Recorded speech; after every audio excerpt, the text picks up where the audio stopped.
யோக ஞான சித்தர் ஓம் ஸ்ரீ ராஜயோக குரு சரணம்.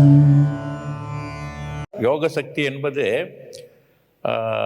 எந்த ஒரு விதமான பொருளில் கூட நம்ம யோக சக்தியை பயன்படுத்தினால் அந்த சக்தி அதுக்குள் போய் செயல்படும், அது நமக்கு உள்ள கொண்டு வர முடியும் அப்படின்ற குரு அதை ரிசர்ச் பண்ணி ஆராய்ச்சி பண்ணி நான் பார்த்துருக்கேன்.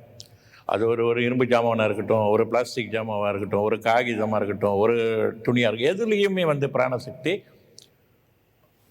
கான்டாக்ட் பண்ணும், அதை தொடர்பு கொள்ள முடியும். அது குரு அனுபவ ரீதியாகவே நான் அதை செய்து பார்த்துருக்கேன். குண்டலினி சக்தி எழும்பும்போது என்னென்னா ஒரு மாதிரியான காந்த சக்தி உண்டாகுது உடம்புல, இந்த காந்த சக்தி. அப்போ காந்தம்னும் போது அது பாருங்கள், எதையுமே ஈர்க்கக்கூடிய ஆற்றல் நம்மக்கிட்ட இருக்குது மனிதன்கிட்ட. இதுதான் ரொம்ப ரொம்ப ரொம்ப ஹை லெவலில் போகும்போது தான் கடுமையான பிராணாயாம பயிற்சி, கடுமையான சில கட்டுப்பாடுகளோடு கூடிய பிராணாயாம பயிற்சியெல்லாம் செய்து தவம் இதெல்லாம் செய்யும்பொழுது தான் அந்த சக்தியை முழுமையாக உணரும்பொழுது தான் சித்தர்கள் ஆகிறாங்க.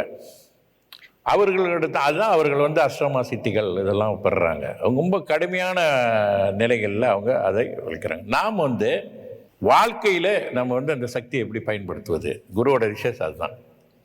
வாழ்க்கையில் எப்படி நம்ம பயன்படுத்துறது, நமக்கு என்னென்ன தேவை, எப்படி ஆரோக்கியமாக இருக்கிறது, எப்படி நோய்களிலிருந்து நம்ம விடுபடுறது, எப்படி வாழ்க்கையில் வெற்றி பெறுறது, ஒரு வியாபாரமாக இருக்கட்டும், சொந்த தொழிலாக இருக்கட்டும். சொல்லணுன்னா இந்த பயிற்சியில் எல்லா நிலையில் உள்ளவர்களும் பயிற்சி எடுத்திருக்காங்க. ஒட்டுமொத்தமாகவே என்ன சொல்கிறேன், எல்லாமே பயிற்சி எடுத்திருக்காங்க. எடுத்து மிக சிறப்பாக யார் பயிற்சி பயன்படுத்தினார்களோ, யார் பயிற்சி பயன்படுத்தி கொண்டு இருக்கின்றார்களோ அவர்கள்லாம் டாப்பில் வந்துக்கிட்டே தான் இருக்காங்க, கீழே விழுவே இல்லை. எத்தனை பேர் புதுசாக உருவானாலும் கூட அவர்களுக்கு எதிர்ப்பாக இன்னும் சிறப்பாக வந்தால் கூட அவர்களோட நிலையில் அவர்கள் இன்னும் மேல் போய்கிட்டு தான் இருக்காங்க, கீழே விழுகிறதே கிடையாது. யோக சக்தி எடுக்க பிறகு எப்போ கீழே விழுவ மாட்டாங்க, மேல் நோக்கி தான் சென்றுக்கிட்டு இருப்பார்கள். யோக சக்தியின் நிலை. யோக ஞான சித்தர் ஓம் ஸ்ரீ ராஜயோக குரு சரணம்.